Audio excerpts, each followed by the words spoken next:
Quddiem ir-realtajiet li qed jaffaċċjaw diversi familji fosthom dik tal-għoli tal-ħajja għandna gvern li għalih qisu xejn mhu xejn.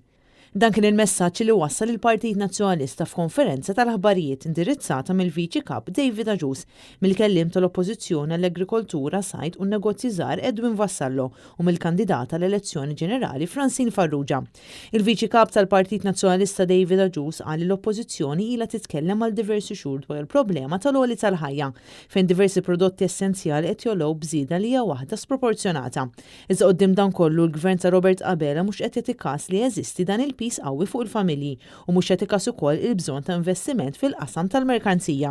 David Agius qal quddiem dan kollu l-Partit Nazzjonalista qed jisħaq għal azzjoni u soluzzjoni.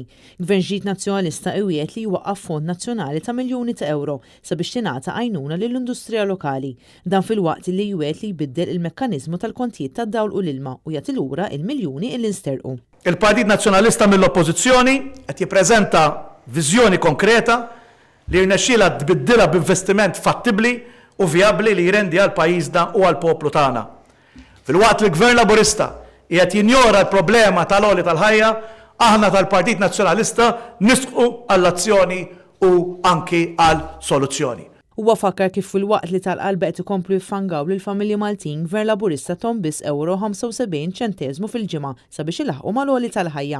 David Agius qal li l-Partit Nazzjonalista qed iwiegħed li jwettaq investiment massiv fuq sistema ta' ġar tal-merkanzija b'anqas intoppi, iżda jipprovdi sors ta' dħul enormi u joħloq għexieren ta' postijiet tax-xogħol.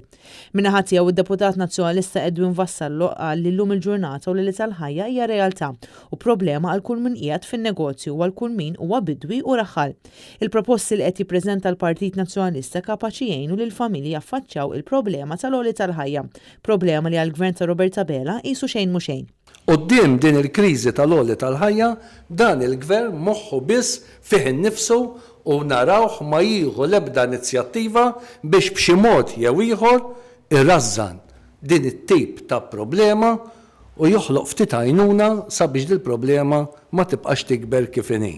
Edwin Vassallo qal li l-Gvern ta' Robert Abela s'issa m'għamel xejn quddiem din il-kriżi u fakkar li huwa importanti li f'pajjiżna ikollna mekkaniżmu li jibda jrażżan iż-żieda fil-prezzijiet minħabba l-ġar tal-merkanzija. Il-kandidata Francine Farrugia qalet li f'Malta għandna sitwazzjoni diffiċli qed jaffaċċjaw diversi persuni u familji minħabba din id-daqqa tal-għoli tal-ħajja. Dan kif l-għoli tal-ħajja qed taffettwa lil diversi nies li mhumiex ilaħqu sal-aħħar tax-xahar bil-paga ma servihomx. Hija fakret kif statistika tal-NSO stess ikkonferma li huwa minnu li l-prezzijiet ta' affarijiet bażiċi qed ikomplu jiżdiedu. Iżda quddiem dan kollu l-Gvern Laburista mhux iħoss il-polz tal-poplu Malti wawċi.